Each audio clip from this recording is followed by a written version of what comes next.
আজকে বানাবো গাজরের কেক। দেখেন কতটা সুন্দর, কালারটাও চমৎকার হয়েছে। মনে হচ্ছে ফুড কালার দিয়েছি, একদমই না। গাজর দিয়ে খুব সুন্দর কালারফুল কেক বানিয়েছি। আসসালামু আলাইকুম, বৃষ্টি ব্লগ অ্যান্ড রেসিপি থেকে আমি বৃষ্টি বলছি। সবাই কেমন আছেন? আশা করি নিশ্চয়ই ভালো আছেন। আমি আলহামদুলিল্লাহ ভালো আছি। আজকে বানাবো গাজরের কেক। এর জন্য নিয়েছি 3টা গাজর। গাজরগুলো আমি চাকু দিয়ে ভালো করে ছিলে নিচ্ছি।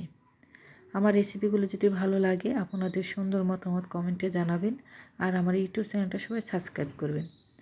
তো গাজর আমি ছিলে ধুয়ে গ্রেট করে নিয়েছি। দেখেন সুন্দর করে নিয়েছি। এখন আমি চুলার উপরে কড়াই বসিয়ে দিয়েছি। কড়াইটা বেশ গরম আনিয়ে তারপর দিয়ে দিলাম 2 টেবিল চামচ ঘি দিয়ে গ্রেট করা গাজর আমি ভালো করে ভেজে নেব। ঘি দিয়ে ভাজলে গ্রানটা ভালো লাগে। আপনাদের কাছে যদি ঘি না থাকে তাহলে আপনারা তেল দিয়েও ভেজে নিতে পারেন। এখন দিয়ে দিচ্ছি চিনি। আমি চামচ দিয়ে চিনি দিচ্ছি, কিন্তু এখানে 1 কাপ চিনি দিয়েছি। তারপর একটু নাড়াচাড়া দিব। এখানে কোনো আর পানি দিব না, কারণ চিনি থেকে যে পানিটা উঠবে সেই পানি দিয়ে কিন্তু গাজর সেদ্ধ হয়ে যাবে। এখানে দিয়ে দিব 1 কাপ গুঁড়া দুধ। বারবারে দিচ্ছি, এখানে কিন্তু 1 কাপই গুঁড়া দুধ দিয়েছি।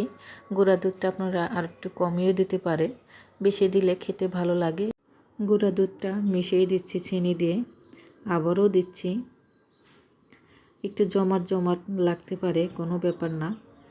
তারপরে দিয়ে দিচ্ছি 2 টুকরো দারচিনি, 2টা এলাচ, যেন কেকে ডিমের কাঁচা গন্ধটা না থাকে, এর জন্য দিয়ে দিলাম। এদিকে আমি কেকের ব্যাটারটা করে নিচ্ছি। তো প্রথমে 1 কাপ সুজি দিলাম, আর 1 কাপ ময়দা দেব। এখানে ময়দা বা আটাও দিতে পারেন, তো আমি ময়দা দিয়ে দিলাম। 1 কাপ সুজি, 1 কাপ ময়দা। ময়দাটা আমি চেলে নিলাম চালনি দিয়ে। সুজি আর ময়দা ভালো করে মিশিয়ে নেব। স্বাদ মতন লবণ। তারপরে দিয়ে দিব 2 চামচ গুঁড়া দুধ, 1 চামচ ঘি বদলে তেলও দিতে পারেন, সয়াবিন তেল। ঘি দিলে খেতে কিন্তু ভালো লাগে। তো হালকা কুসুম গরম পানি দিয়ে গুলাই নিচ্ছি। একটু পানি দিয়ে বারে পানি দিয়ে গোলাই নেব। একসাথে যদি দেওয়া হয় তাহলে দেখা গেছে একদম পাতলা হয়ে যেতে পারে। এর জন্য অল্প পানি দিয়ে আমি কেকের ব্যাটারটা করে নিচ্ছি। এখানে আমি 3 চামচ চিনি দিলাম। এখানে খুব একটা বেশি দিব না, কারণ গাজর সেদ্ধ করার সময় কিন্তু 1 কাপ চিনি দিয়েছি। সুজির ব্যাটারটা আমি রেখে দেব 20 মিনিটের জন্য, আর এদিকে গাজরটা আমি ব্লেন্ডারে ব্লেন্ড করে নেব। গাজরে ব্লেন্ড করা হয়ে গেছে, আর এদিকে দেখেন কেকের ব্যাটারটাও খুব সুন্দর হয়েছে। সুজিটাও কত সুন্দর ফুলে গেছে, আর গাজরের পেস্টটাও দিয়ে দিলাম। এখন আস্তে আস্তে মেশাতে হবে। 1 চামচ বেকিং পাউডার, 1/2 চামচ বেকিং সোডা, ভালো করে মিশিয়ে নিব। এখন দিয়ে দেব 1টা ডিম।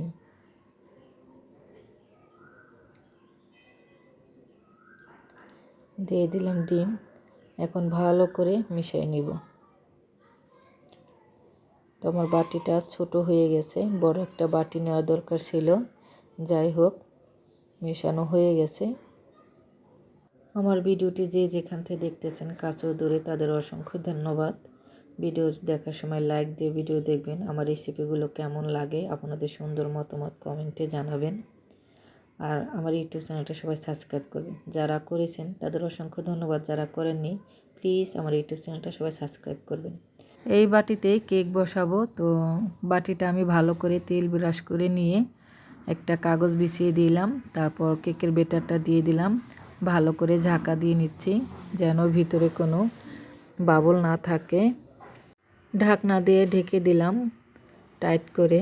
আগে থেকে একটা কড়াই চুলার উপরে বসাই দিয়ে গরম আনিয়ে লবণ দিয়ে রেখেছিলাম। তার উপরে বসাই দিয়েছিলাম কেকের বাটিটা। 40 মিনিট পরে এসে দেখি আমার কেকটা একদম রেডি। একটা চাকু দিয়ে চারপাশটা আমি একটু ছাড়িয়ে নিচ্ছি, তারপর আমি প্লেটে ঢেলে নিচ্ছি। কেকটা বসাই দিয়ে আমি একটু কাজে ব্যস্ত হয়ে গিয়েছিলাম, তো কেকটা নিচে একটু লেগে গেছে, তো আমি উপর থেকে একটু কেটে তারপরে যে দিলাম। আমার অসাবধানতার জন্য একটু লেগে গেছে। আমি যদি একটু সাবধান হতাম তাহলে কিন্তু কেকটা এরকমভাবে লাগতো না। যাই হোক, লাগছে কোনো ব্যাপার না, কোনো পোড়া গন্ধ বা কিছু হয় না। কেকটা কিন্তু খুব সুন্দর হয়েছে দেখেন। এই যে পাশটা কত সুন্দর লাল হয়ে গেছে। সফট কেকটা খেতে কিন্তু দারুণ হয়েছে। গাজরের কেক। তো আমার এই গাজরের কেকটা বানানো কেমন লাগলো সবাই কিন্তু কমেন্টে জানাবেন। আজকে এই পর্যন্ত। সবাই ভালো থাকেন, সুস্থ থাকেন। দেখা হবে নতুন আরেকটা ভিডিওতে। আল্লাহ হাফেজ।